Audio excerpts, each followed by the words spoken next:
section from a story called Southern Alien Smithereens. So I'm sure everyone is familiar with Graceland in Memphis, Tennessee. There also was a Graceland 2 in North Mississippi. It is no longer around, however. I teach summer school at Country Day, where all my best students are fascists. The problem in my personal pedagogy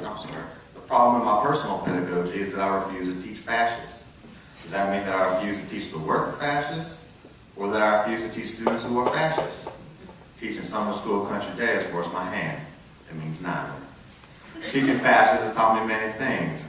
In fact, it's been one of the more instructive experiences. I used to believe that I favored a good intellectual challenge, as I called it, but that has proven to be a lie. I am in fact quite risk averse. Nor do I like the sight of their little boots and their tidy haircuts. If we were Romans, they would have diminutives like Caligula and Caesar, little boots and chrome dome. But because they have prosaic names like Forrest, Trey, and Justin, I find it hard to even look them in the eye. I don't think I'll ever look at Justin in the eye again. God help me if I meet another Trey. In Edinburgh, long before all this started, and it's important to remember that there is an outside world even now, I got caught in the rain with a skinhead who shared his umbrella with me.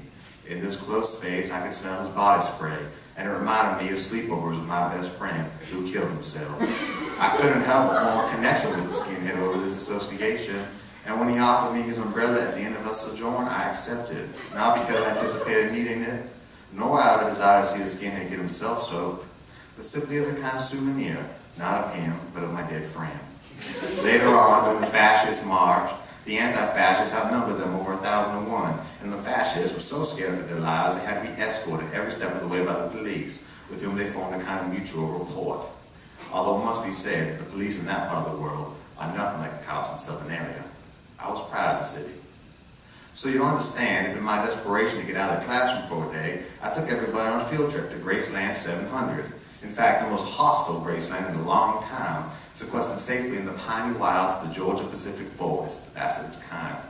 My students wanted to go to the original Graceland, of course, which by now is even more dilapidated than the world-famous Graceland 2 was at its worst, which was so historically bad as to catalyze Graceland 3, which lived to haunt its second life in the short-lived but influential Gracelands 4 through 17, down in Busha near the Bolly Busha Badlands, which decided to franchise, consume, and collapse faster than the tree takes root. I refused their request.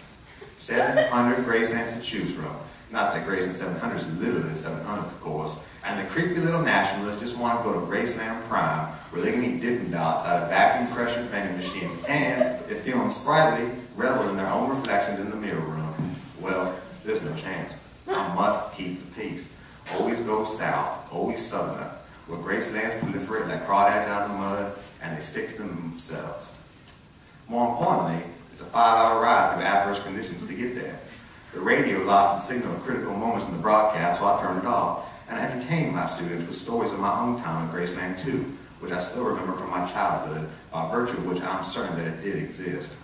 In those days, the entire state was painted bright blue, from the vinyl siding to the concrete statuary, uniform and disorienting.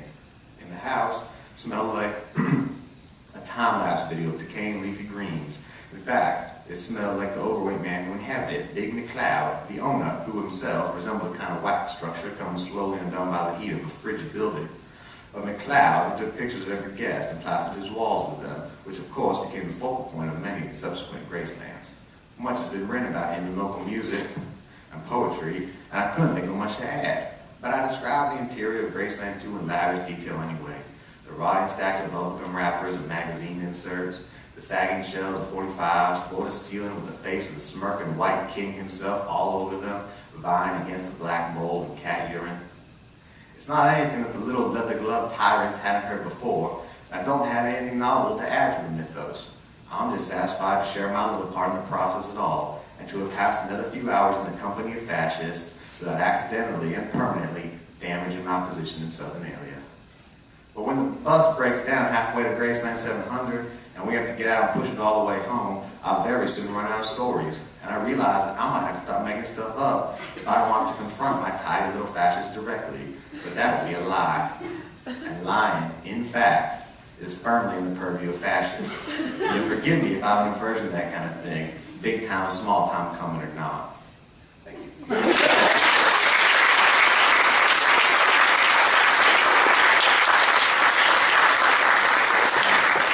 Next up, and lastly, but certainly not leastly, we have Gene Hume. Who or what is Gene? Where did Gene come from? Extruded from some recombination of biological will to existence and hashed through the haphazard mechanics of globalism's recursivity. Gene makes use of their uselessness, using the most abused material known to capital M man, that is, language. Thusly do they attempt to celebrate and soften the haphazard violence that attends living in this version of the world. Gene's literate mark-making can be found in journals like Jubilot, Open Letters Monthly, Poetry is Dead, SPF Lit Mag, Book Reader, and others.